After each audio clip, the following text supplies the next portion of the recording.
নমস্কার বন্ধুরা, আজকে আমি বানিয়েছি খাসির মাংস। দেখুন ধোঁয়া উঠছে না? গরম গরম খাসি মাংস, খুব কম খরচে, খুব কম তেল মশলায়।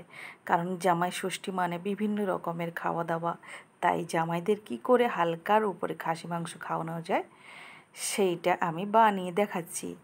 এই যে দেখুন, আমি কিন্তু বানিয়েছি খুব হালকার উপরে, কালারও খুব সুন্দর এসছে। আর খাসি মাংস মানে চর্বি থাকে, তাতে তেলও প্রচুর বেরো। এই যে দেখুন, এটা আমি কুকারে সিটি দিয়ে নিয়েছি। আর কুকারে সিটি দিয়ে তুলে একবারে নরম, খুব সুন্দর লাগে কুকারের মাংসটা।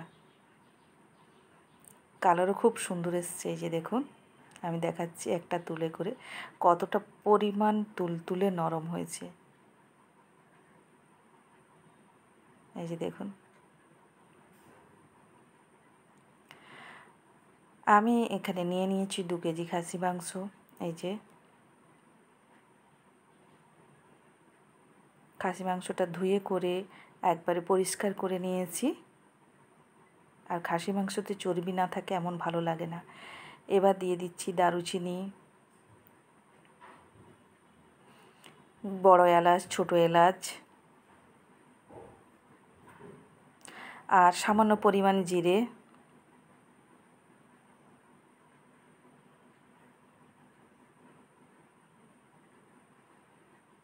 সরষের তেল,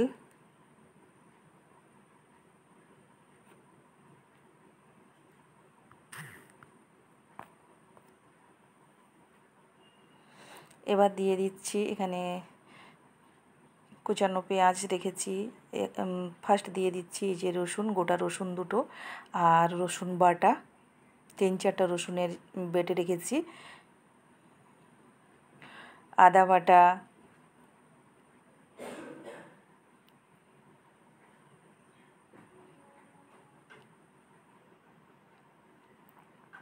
কোচানো পেঁয়াজ, 500 মতো কোচানো পেঁয়াজ দিয়েছি।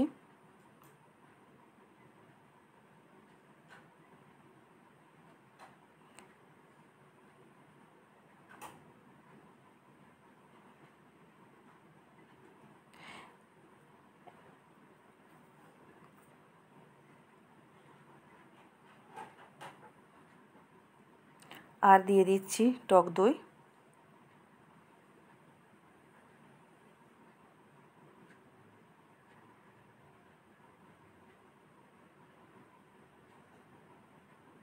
এবার এটাকে ভালো করে মাখিয়ে নিব। মাংসটাকে যত ভালো করে দাবাই হবে তত ভালো তার টেস্ট হবে। আর এইটাকে মাখিয়ে মিনিমাম আধা ঘন্টা 1 ঘন্টা যত পারা যায় রেখে দিলে ততই ভালো হয়।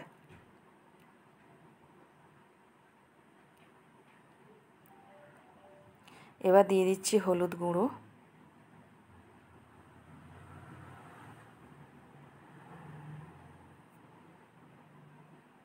দু চামচ মতো হলুদ গুঁড়ো দিয়েছি। যে এটাকে আবার ভালো করে সুন্দর করে মাখিয়ে নিচ্ছি, মাখিয়ে মানে দাবিয়ে নিচ্ছি।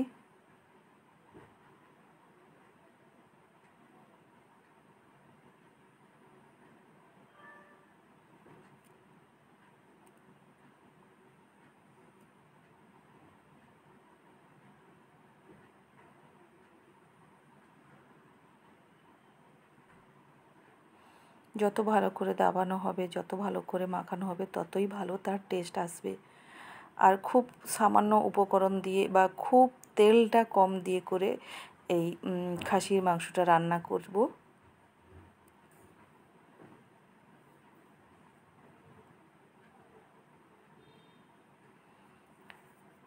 একটা দাবিয়ে করে রেখে দিলাম আধা ঘন্টা মতো। আর এদিকে কড়াই নিয়ে নিয়েছি।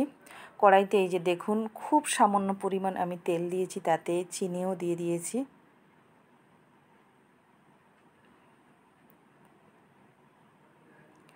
চিনিটা ভালো করে গরম হোক। চিনির এই যে এটা উঠে এসছে, এবার তেজপাতা আমি দিয়ে দিলাম, শুকনো লঙ্কা,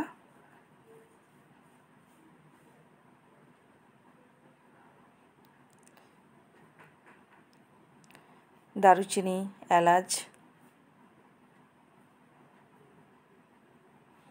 আর দুটোখানি শুকনো লঙ্কা দিয়ে দিলাম। এবার যে দাবিয়ে রাখা মাংসটা, খাসির মাংসটা, সেটা দিয়ে দিলাম। এবার একটু হালকা আমি এটাকে ঢাকিয়ে রেখে দিব। এরপরে এই যে দেখুন, ঢাকাটা খুলে এই যে আমি লঙ্কার গুঁড়ো দিয়ে দিলাম। তখন মাখানোর সময় লঙ্কার গুঁড়োটা দেইনি, এখন লঙ্কার গুঁড়োটা দিলাম।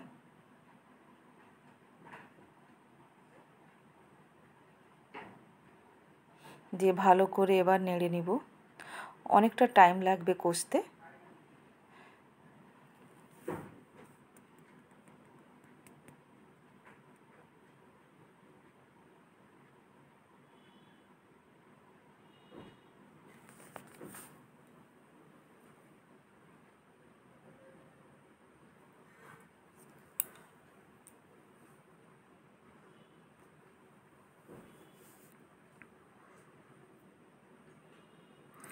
দিয়ে একটু নাড়িয়ে নেওয়ার পরে যে চর্বিটা আছে, চর্বিগুলোকে তুলে আমি একটা পাত্রে রেখে দিব। কারণ চর্বিগুলো থেকে যদি এখন থেকে আমি ভালো করে কষতে থাকি, তাহলে চর্বিগুলো গলে যাবে। আর চর্বিগুলো গলে গেলে ভালো লাগে না, গোটা চর্বি হলে খুব ভালো লাগে। তাই চর্বিগুলোকে আমি বের করে নিচ্ছি। এই যে দেখুন, বেছে করে বের করে নিচ্ছি। একটু ভালো করে কষে তাকে বের করে নিচ্ছি চর্বিগুলোকে।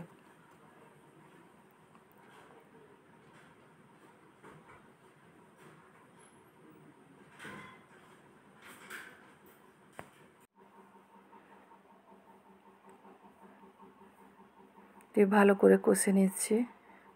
আর একটু ঢাকিয়ে দিয়েছিলাম। এই যে দেখুন, কালারটা এসছে না, প্রথম ইয়েলো হয়েছিল। আবার ভালো করে কষতে হবে, ভালো করে ঢাকিয়ে কষছি। 2 কেজি খাসি মাংস মানে হতেও টাইম লাগবে অনেকটা পরিমাণ। তারপরে যেহেতু সম্পূর্ণ সব কিছু আমি মাখিয়ে করে করছি, তো তার জন্য এর অনেকটা পরিমাণ টাইম লাগবে কষতে।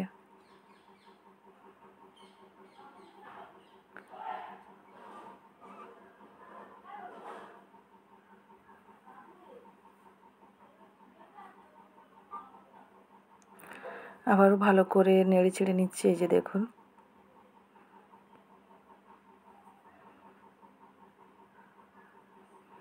মাংসটা কষা হয়ে গেছে। এবার আমি একটা বড় কুকার নিয়ে নিয়েছি। কুকারের ভিতরে ছান্তার সাহায্যে আমি ঢুকিয়ে দিচ্ছি মাংসগুলো।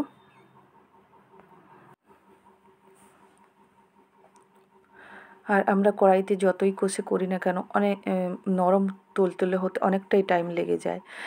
আর তার জন্য আমি কুকারে ঢুকিয়ে দিলাম।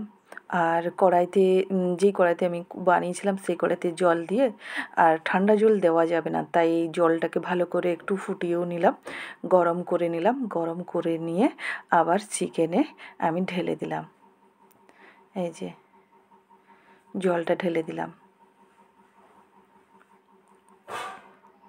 এবার একটু ভালো করে আমি নাড়িয়ে নিচ্ছি।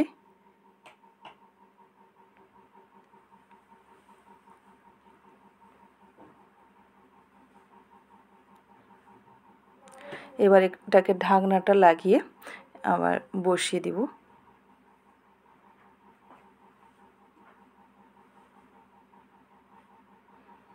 এই যে হয়ে গেছে দেখুন, কালারটাও খুব সুন্দর এসছে, আর লাল লাল। আর যে চর্বিটা ছিল সেটাও দিয়ে দিয়েছি। এই যে দেখুন, খুব সুন্দর হয়েছে।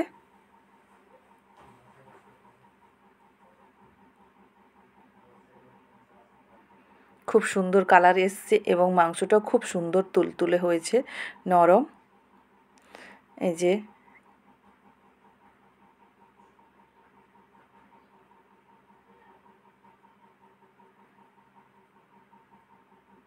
দেখেই বুঝতে পাচ্ছেন কতটা লোভনীয় এবং খুব সুন্দর তুলতুলে হয়েছে। এবার এটাকে আমি একটা বড় পাত্রে বের করে নিলাম। আর চর্বিগুলো দেখেছেন গোটা আছে। আর শুরু থেকে যদি কষতে থাকতাম, তাহলে চর্বিগুলো সব গলে যেত। কেমন হয়েছে জানাবেন অল্প খরচে।